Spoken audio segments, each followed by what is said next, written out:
I used to believe that the most important moments in life announced themselves loudly. I thought change arrived with warnings, with raised voices or dramatic exits. I was wrong.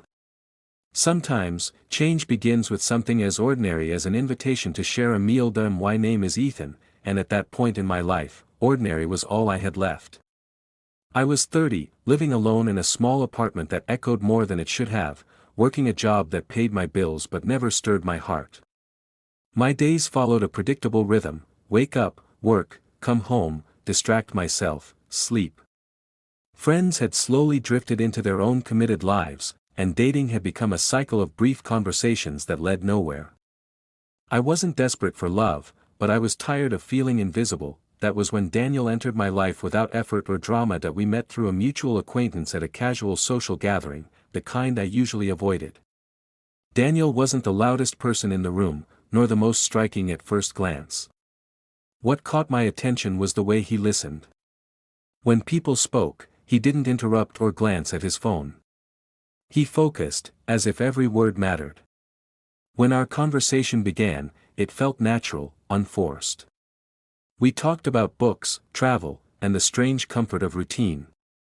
I noticed how easily I laughed around him, how my shoulders relaxed without me realizing they had been tense. Over the next few weeks, our interactions became more frequent. Coffee after work. Long messages late at night. Conversations that drifted from light humor to personal reflections without either of us pushing them there. Daniel had a calm presence, the kind that made silence feel safe instead of awkward. He remembered small details about me, things I had forgotten I'd even shared. In his company, I felt seen in a way that had been missing from my life for a long time. Still, I was careful. Experience had taught me that emotional comfort could be misleading. I told myself not to read too much into his attention, not to assign meaning where none had been promised. Daniel never flirted openly, never crossed a line.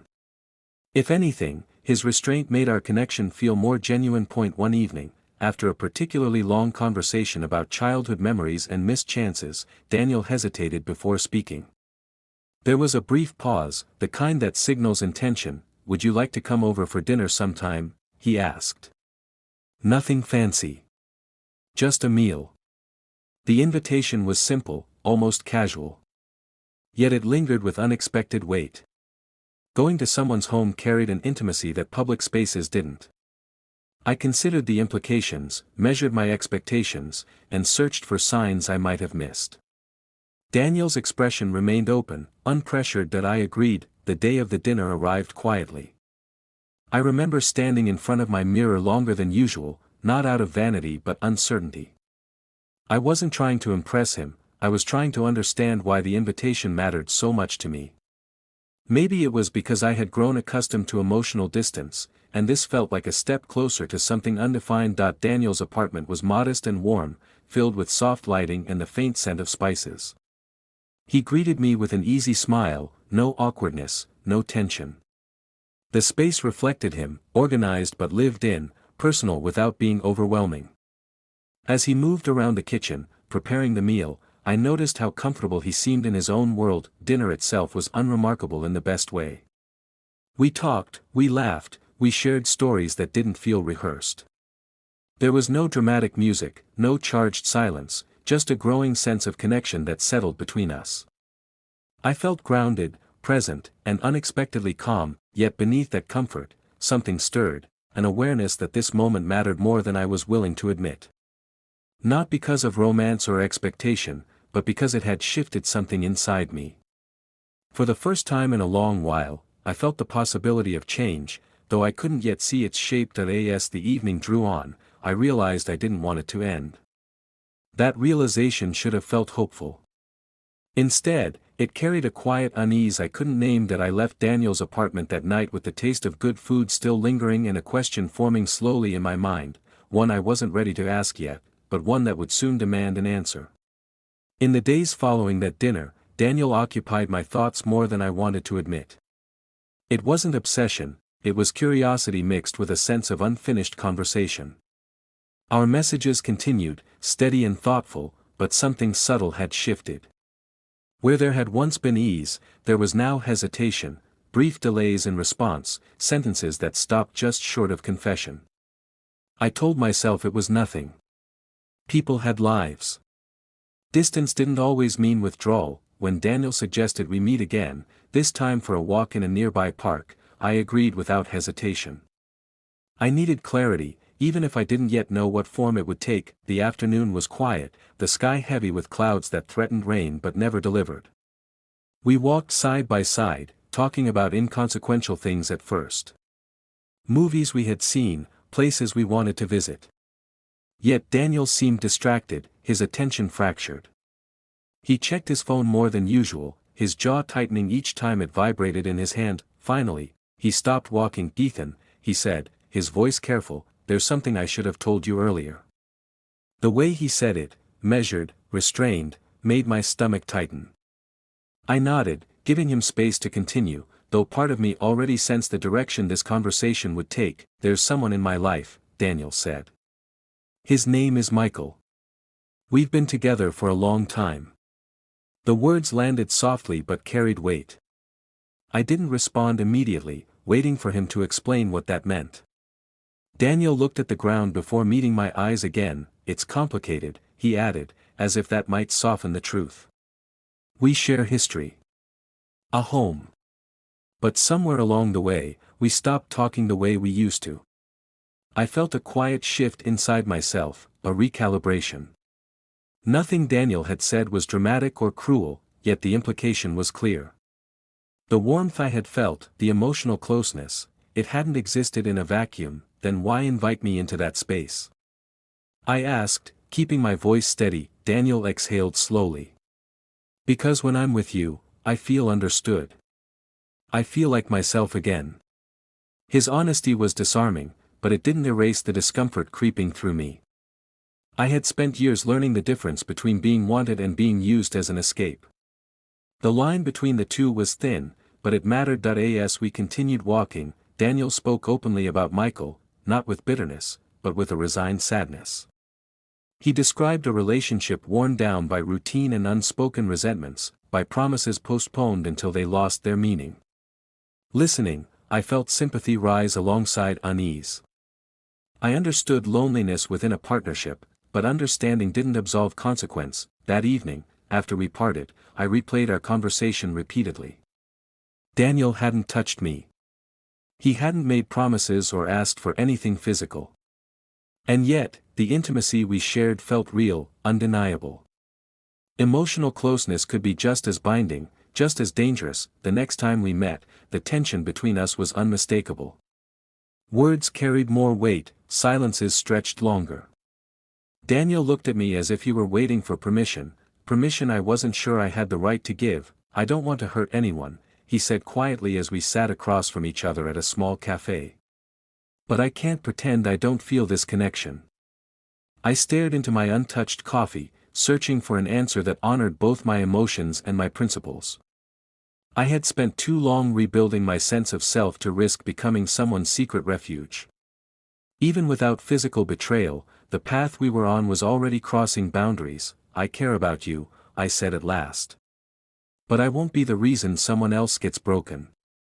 Daniel nodded, though disappointment flickered across his face.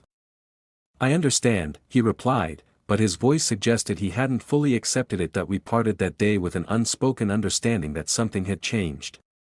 The ease was gone, replaced by a fragile distance neither of us knew how to navigate. As I walked away, I felt both relief and loss, tangled together. That I didn't know then whether that conversation would be the end of our connection or the beginning of something more painful. What I did know was this: the truth had surfaced, and once seen, it could not be ignored.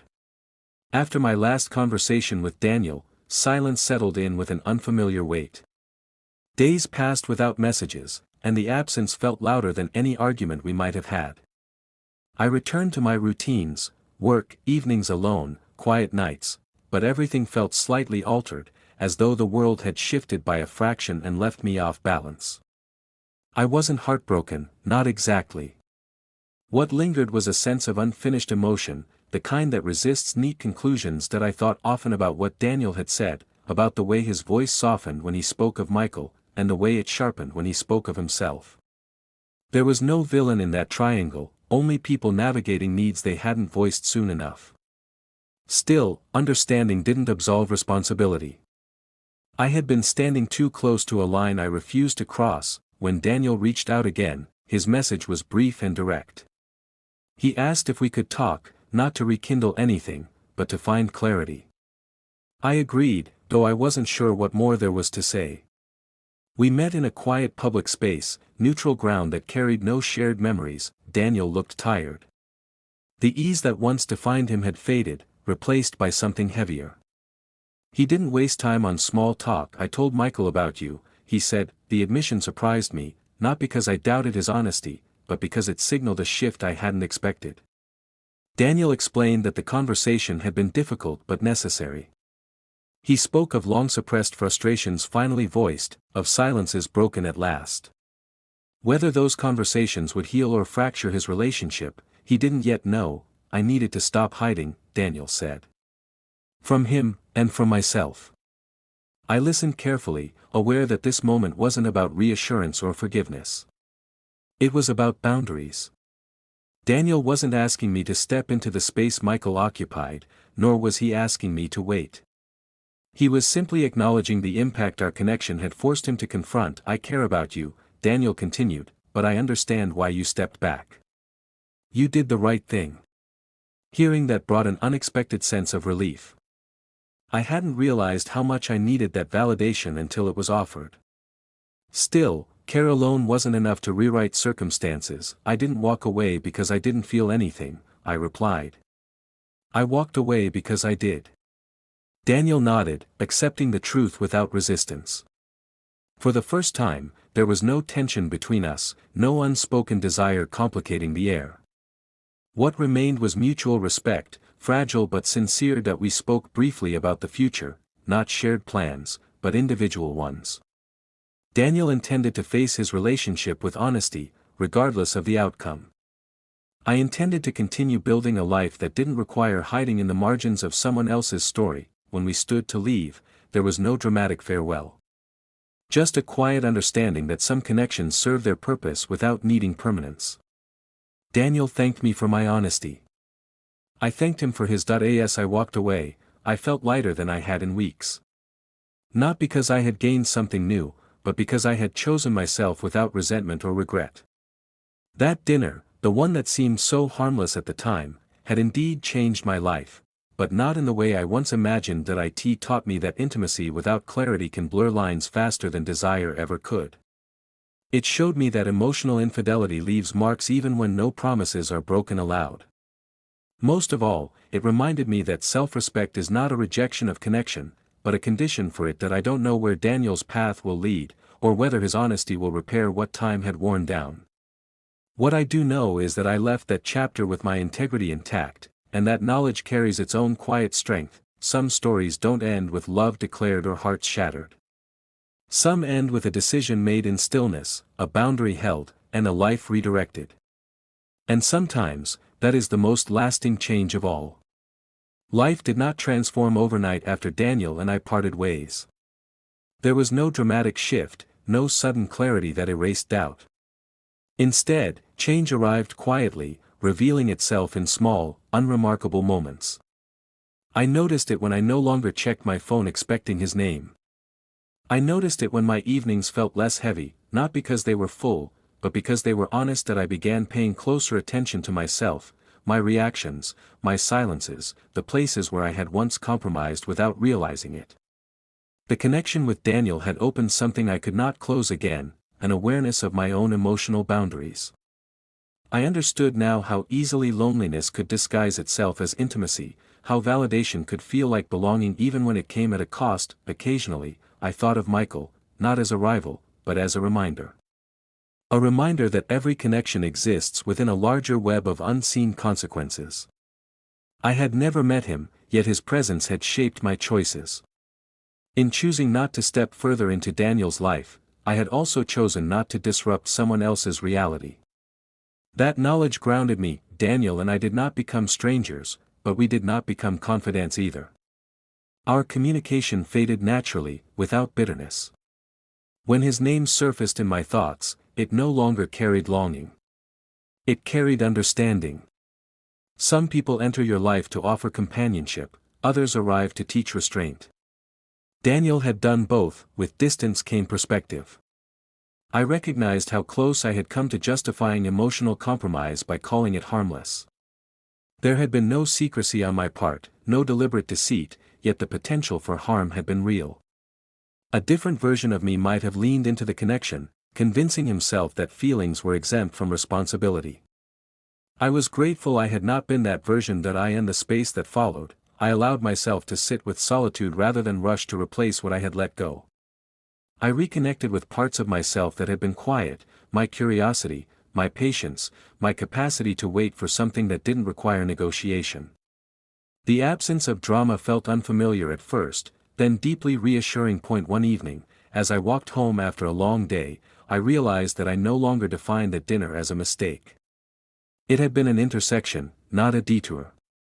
Without it, I might not have recognized how easily I could lose myself in someone else's unresolved life. Without it, I might still believe that closeness alone was proof of readiness. The lesson stayed with me: attraction is not an agreement, and emotional intensity is not a promise. What matters is intention, and the courage to act in alignment with it. I don't claim certainty about love or relationships now. If anything, I carry more questions than answers. But they are better questions, ones rooted in self-respect rather than fear. I am no longer searching for someone to fill a silence. I am listening to it, learning what it asks of me. As I moved forward, I did so with quiet resolve. Whatever came next would have to meet me in honesty, not ambiguity. In presence, not absence. The next invitation, whenever it arrived, would be weighed not by how it made me feel in the moment, but by who it allowed me to remain. And that, I realized, was how my life had truly changed, not because of who invited me to a meal, but because of who I chose to be when the evening ended.